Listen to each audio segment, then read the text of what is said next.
అరాచకాలకు అడ్డాగా మారిన మాచర్ల ఎమ్మెల్యే పిన్నెల్లి రామకృష్ణారెడ్డిపై మరో కేసు నమోదైంది. స్వగ్రామమైన కళ్లకుంటలో టీడీపీ ఏజెంట్ నోముల మాణిక్యాలరావు ఇచ్చిన ఫిర్యాదు ఇప్పుడు పిన్నెల్లి బ్రదర్స్ కు శాపంగా మారింది. కోర్టులో బెయిల్ కోసం పరుగులు తీయాల్సి వచ్చింది. ప్రభుత్వం మారితే పరిస్థితి ఏమిటని వైసీపీ కార్యకర్తల గుండెల్లో రైళ్లు పరిగెడుతున్నాయి.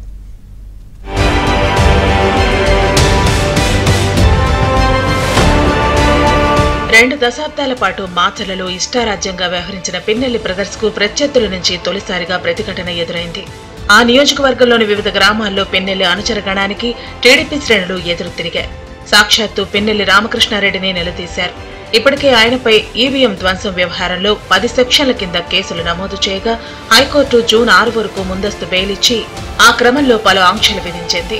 ఆ తర్వాత ఆయనపై పాల్వాయి గేట్లో టీడీపీ ఏజెంట్ నంబూరు శేషగిరిరావుపై జరిగిన దాడికి సంబంధించి హత్యాయత్నం కేసు నమోదు చేశారు. మరోవైపు కారంపొడిలో సీఐ నారాయణస్వామిపై జరిగిన రాళ్ల దాడిలో ఆయన తీవ్రంగా గాయపడ్డారు. సీఐ నారాయణస్వామి ఇచ్చిన ఫిర్యాదు మేరకు పిన్నెల్లి బ్రదర్స్ పై హత్యాయత్నం కేసు నమోదు చేశారు. ఈ 2 కేసుల్లో ముందస్తు బెయిల్ ఇవ్వాలని పిన్నెల్లి రామకృష్ణారెడ్డి హైకోర్టులో హౌస్ మోషన్ పిటిషన్ దాఖలు చేశారు. ఈలోపు పిన్నెల్లిపై తన స్వగ్రామం కళ్లకుంటలో ఏజెంట్పై దాడికి సంబంధించి డీజీపీ ఆదేశాల మేరకు మంగళగిరి పోలీస్ స్టేషన్లో 0 ఎఫ్ఐఆర్ నమోదైంది.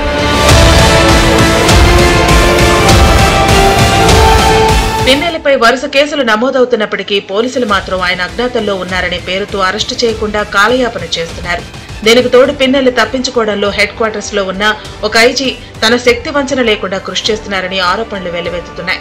పోలీసుల వ్యూహాలు ఏంటో ఎప్పటికప్పుడు పిన్నెల్లికి ఆయన చేరవేస్తున్నారని, అదే సమయంలో పిన్నెల్లిని వెంటాడుతున్న బృందాలను కూడా ఆయన రాంగ్ ట్రాక్ పట్టిస్తున్నారని పోలీసు వర్గాలే ఆఫ్ ది రికార్డుగా చెబుతున్నాయి.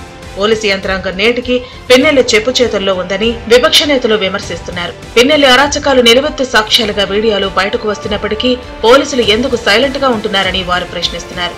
ఈవీఎం ధ్వంసం కేసులో ముందస్తు బెయిల్ ఇచ్చినప్పటికీ ఇతర కేసుల్లో అరెస్టు చేస్తారనే ఉద్దేశంతో పిన్నెల్లి పరారీలోనే ఉన్నారు.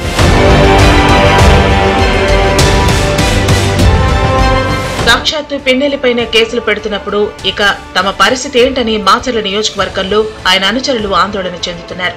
పిన్నెల్లి అనుచరుడికి చెందిన గ్యాంగ్ మాచర్లలో ఒక వ్యక్తిపై జరిపిన దాడిని పోలీసు యంత్రాంగం సీరియస్ గా తీసుకుంది. అతన్ని అదుపులోకి తీసుకునేందుకు ప్రయత్నిస్తున్నారు. మరోవైపు వివిధ గ్రామాల్లో పిన్నెల్లి అంట చూసుకుని బరితెగించిన ఆయన ముఠా కూడా 2 రోజుల నుంచి పరారీలోకి వెళ్లిపోయింది.